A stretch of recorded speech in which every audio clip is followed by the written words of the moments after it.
Hey everybody, welcome back to Taboo Shit, where we talk about good shit, dumb shit, real shit, and your shit.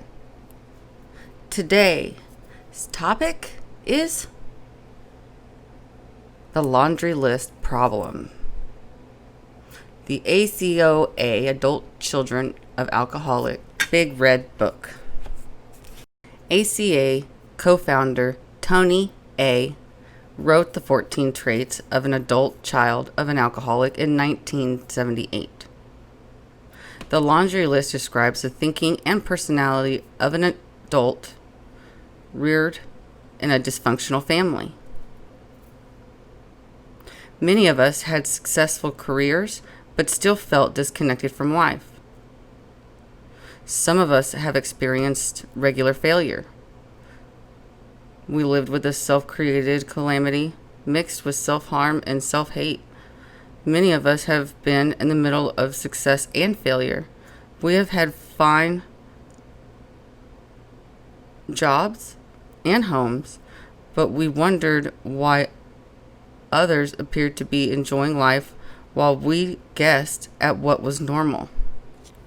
Adult children who are codependents, drug addicts, food addicts, gamblers, sex addicts, and workaholics to the personality traits of the laundry list. It is not uncommon for an adult child to be acting out in one or more addictions or compulsions at the same time. This addictiveness is our nature as adult children. Adults who have been adopted or who grow up in foster homes relate to the laundry list as well and recover in ACA. ACA believes the list is a gateway into a life of clarity and self-acceptance. Number 1 of the laundry list. Characteristics of an adult child. We became isolated and afraid of people and authority figures. 2. We became approval seekers and lost our identity in the process. 3. We are frightened by angry people and any personal criticism. We either become alcoholics, marry them, or both, or find another compulsive personality, such as a workaholic, to fulfill our sick abandonment needs. That is absolutely true. I am a workaholic. True that. We live life from the viewpoint of victims, and we are attracted by the weakness in our love and friendship relationships. This is the only one that I did not relate to. But it makes sense. Number 6, we have an overdeveloped sense of responsibility, and it is easier for us to become concerned with others rather than ourselves. This enables us not to look too closely at our own faults. Isn't that the truth? I have helped so many people to the point of me not even being able to support myself. And really, I can't help others without first helping myself. We get guilt feelings when we stand up for ourselves instead of giving in to others. I did used to suffer from that, for sure, when I was younger.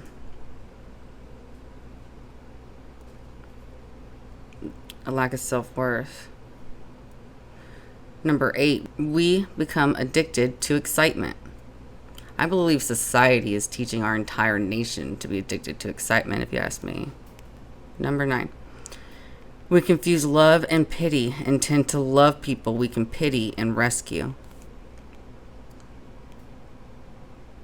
Number 10, we have stuffed our feelings from our traumatic childhoods and have lost the ability to feel or express our feelings because it hurts so much. which is denial. Number 11, we judge ourselves harshly and have a very low sense of self-esteem. I am my worst nightmare for sure. I mean, I'm not scared of judges because I am such a perfectionist. I have unmeetable expectations I put on myself that I've learned to work through in a lot of different ways. One being writing down what I believe is successful, or what I believe is a good person, somebody that's worthy. What makes somebody that's worthy of love? And do I have the same traits? So I've had to really go in and be introspective about why or if I'm meeting what it means to be enough. Number 12, we are dependent personalities who are terrified of abandonment and will do anything to hold on to a relationship in order not to experience painful abandonment feelings, which we received from living with sick people who were never there emotionally for us. It has taken a long time to realize all the different ways that my abandonment issues have came out in my relationships and how I have grown from those situations and am able to set my boundaries to keep my peace. Number 13, alcoholism is a family disease. We become para-alcoholics, codependents, and took on the characteristics of that disease even though we did not pick up the drink. I definitely can relate to this because the one thing I hated that my experience with an alcoholic did was talk to me condescending. And I did it without even realizing I was doing it. It was so subconscious. I started recording myself. Trying to listen back and be like, what tone of voice am I using? That's been an eye-opener over the years. Number 14, para-alcoholics, codependents, are reactors rather than actors. And I can definitely say a lot of us suffer from that. And it's all over our world. We see reactors that don't think before they act, take people's lives and not, rather than think before they do things like that hurt people, or the gravity in which what they do affects their surroundings. As children, we took responsibility for our parents' anger, rage, blame, or pitifulness. We were children, but we unknowingly took responsibility for our parents' feelings and poor behavior. This mistaken perception, born in childhood, is the root of our codependent behavior as adults. By living with a blaming or shaming parent, we developed a dependent false self. Our false self constantly seeks outward affection, recognition, or praise, but we secretly believe we don't deserve it. Meanwhile, the inner child is driven inward into hiding. The false self is the adult child personality expressed in the 14 traits of the laundry list. Many adult children arrive at their adult years with an overdeveloped sense of responsibility, which they communicate as love or nurturing care. I definitely had a struggle with saying no and setting boundaries because I felt like my time didn't matter compared to another's need, which is not healthy. This behavior is disguised to get the love we never received as children. Before recovery, many adult children had relationships in which they thought they were in love with another person. In reality, they were trapping or manipulating that person to extract affection. This behavior creates the response we fear most, abandonment. So let's kind of go into these 14 traits.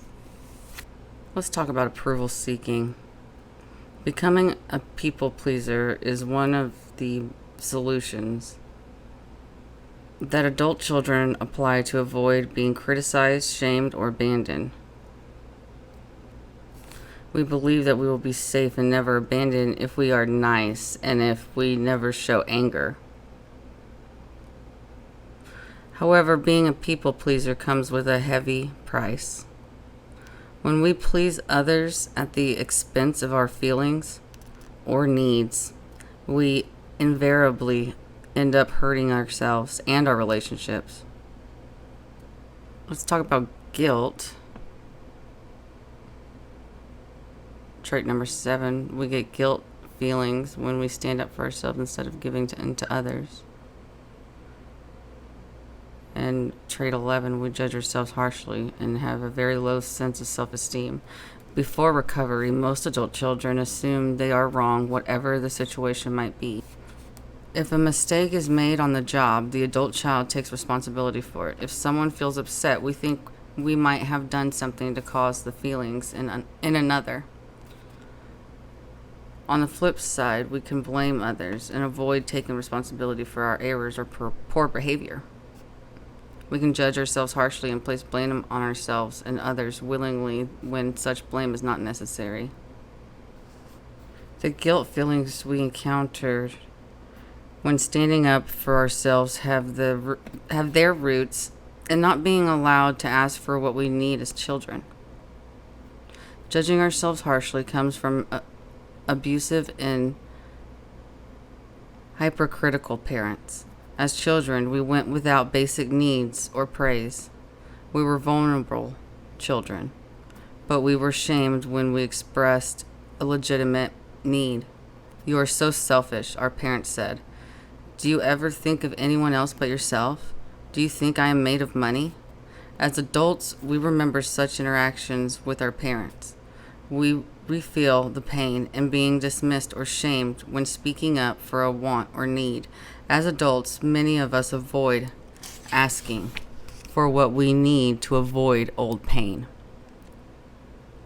Others manipulate to get what they want or what they think they want.